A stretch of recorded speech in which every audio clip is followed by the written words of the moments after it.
Hey guys, कैसे हो आप सभी। आई होप आप सभी की प्रिपरेशन बहुत अच्छी चल रही होगी। नीट एग्जाम के डेट को ध्यान में रखते हुए आप सभी कोई बहुत अच्छे से प्रिपेयर कर रहे हो।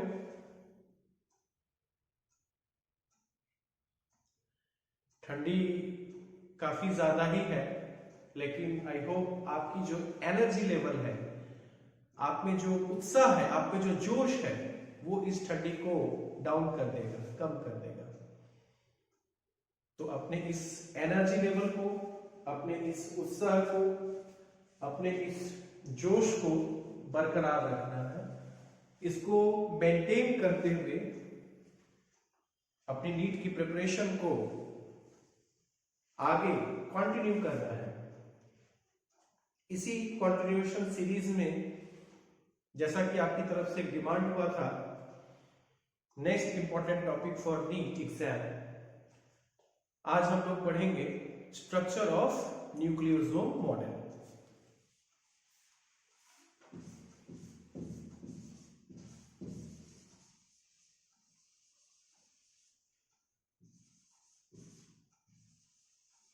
अब देखिए,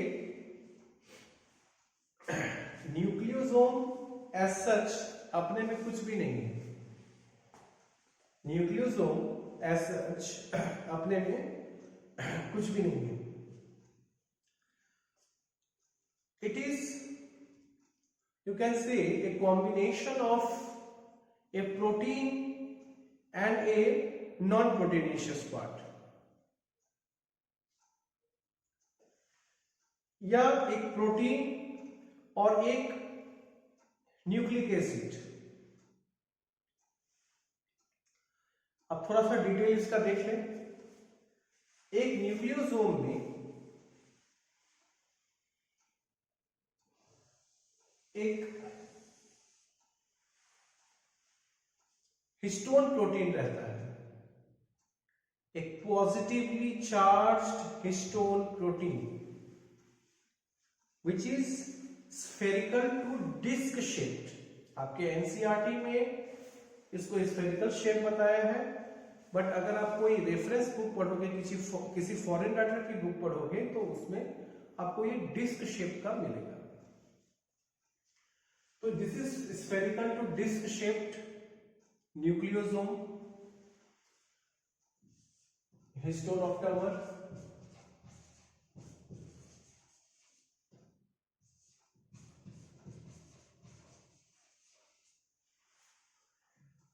और इसी हिस्टोन ऑक्टामर के चारों तरफ एक नेगेटिवली चार्ज्ड डीएनए व्रैप्ड रहता है। मेरी बात को गौर से सुनिएगा। इस हिस्टोन ऑक्टामर के चारों ओर एक नेगेटिवली चार्ज्ड डीएनए व्रैप्ड रहता है। When histone is positively charged and the DNA is negatively charged, दोनों के बीच में फोर्स ऑफ अट्रैक्शन लगता है।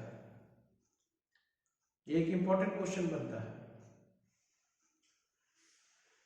इसके रैपिंग को दिखाने से पहले एक और इंपॉर्टेंट चीज मैं बताना चाहूंगा कि ये जो हिस्टोन ऑक्टामर है और डीएनए है,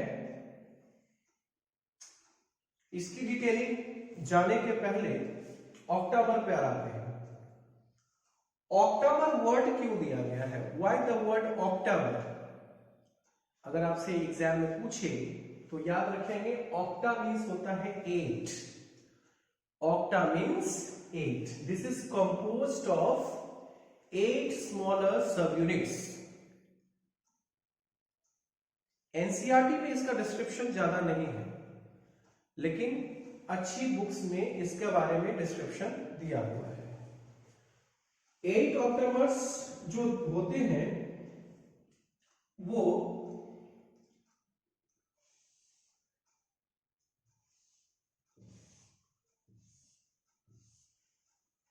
1 2 3 4, अच्छा 5 हो गए, 4 हो गए।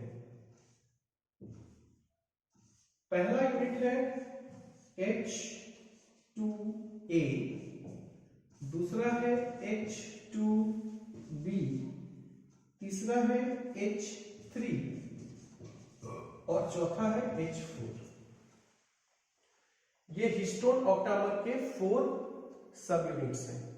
अब आप बोलोगे सर यहां पर तो ऑक्टामर लिखा हुआ है और आप बता भी रहे हो कि ऑक्टा मीन्स 8 और आपने सिर्फ 4 ही यूनिट्स का नाम लिखा।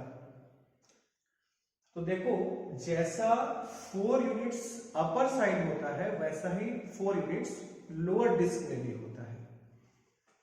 सेम 4 डिस्क नीचे भी होगा, 1 2 3 और 4। इस तरह से 2 डिस्क शेप्ड होता है actually. 4 units upper side, 4 units at the lower side. तो टोटल कितने हो गए? 4 + 4 8। नाउ हमने क्या पढ़ा?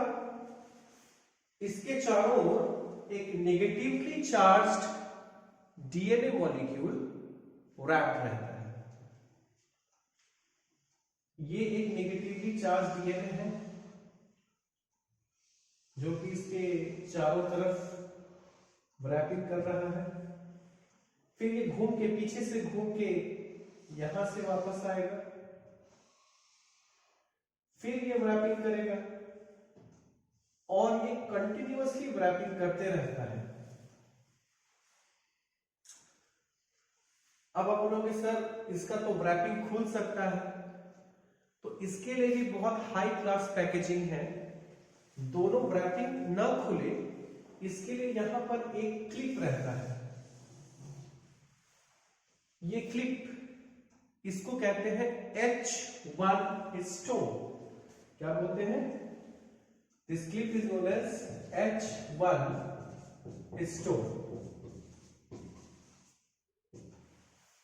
ये क्लिप इसको पैकिंग का काम करता है। दोनों जो डीएनए के स्ट्रैंड्स हैं खुल ना जाए, उसके चारों तरफ जो ऑक्टामर के चारों तरफ जो रैपिंग है डीएनए की वो खुल ना जाए, इसके लिए एक क्लिप रहता है। उस क्लिप को बोलते हैं H1 stone. This stone holds the 2 strands of the DNA together so that it would not get unwrapped. So this is the core molecule, that is your core of histone molecule. This is histone octamer. This is negatively charged DNA. तो अब इसमें से important questions क्या क्या frame होते हैं देखिए। सबसे पहले तो डीएनए का चार्ज पूछता है कि डीएनए का चार्ज क्या है, तो नेगेटिव। हम लोगों ने पढ़ा है स्ट्रक्चर ऑफ डीएनए में कि DNA is negatively charged due to phosphate group. ये भी एक क्वेश्चन बनती है, हालांकि वो उस चैप्टर में है, लेकिन फिर भी DNA is negatively charged due to phosphate group. तो डीएनए नेगेटिव होता है। अगर ये नेगेटिव है तो ऑटोमेटिकली एक नेगेटिव किसी के चारों तरफ अट्रैक्टेड है, और आप लोग फिजिक्स में पढ़े हुए हो कि नेगेटिव पॉजिटिव में अट्रैक्शन होता है, तो इसका मतलब है कि ऑक्टामर कैसा होगा, पॉजिटिव होगा। तो सेकंड क्वेश्चन, इंपॉर्टेंट क्वेश्चन यहां बनता है। एक इंपॉर्टेंट क्वेश्चन यहां, दूसरा इंपॉर्टेंट क्वेश्चन यहां। तीसरा इंपॉर्टेंट क्वेश्चन होता है कि जो डीएनए के जो 2 स्ट्रैंड्स हैं उसकी क्लिपिंग कौन करता है, तो उसकी क्लिपिंग करता है H1 हिस्टोन। ये तीसरा इंपॉर्टेंट क्वेश्चन है जो कि अक्सर नीट में पूछा जाता है। एक और क्वेश्चन है जो कि सिलेबस में है बट एनसीईआरटी में गिवन नहीं है, कि हिस्टोन जो कोर है, हिस्टोन ऑक्टामर, उसके यूनिट्स का क्या नाम है। कभी कभी ये पूछा जा सकता है। एम्स लेवल के जो भी एग्जाम्स होते थे, या अभी भी कुछ ऐसे कंडक्टिंग बोर्ड है जो नीट के बाद भी खुद का फॉर्म भरवाते हैं, उस एग्जाम्स में ये पूछता है कि जितना भी कोर मॉलिक्यूल है उस कोर मॉलिक्यूल के कितने यूनिट्स हैं। तो कोर मॉलिक्यूल के 8 यूनिट्स हैं, उनका नाम क्या है? H2A, H2B, H3 और H4।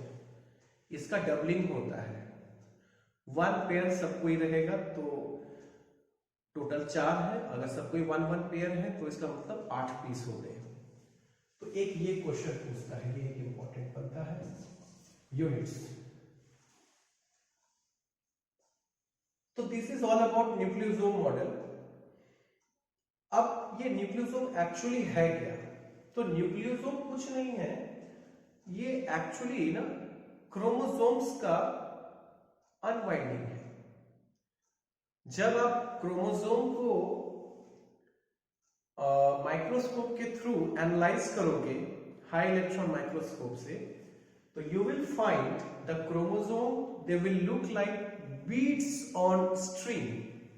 The chromatin network, it will look like beads on string. beads मतलब होता है मोती या माला, मनका।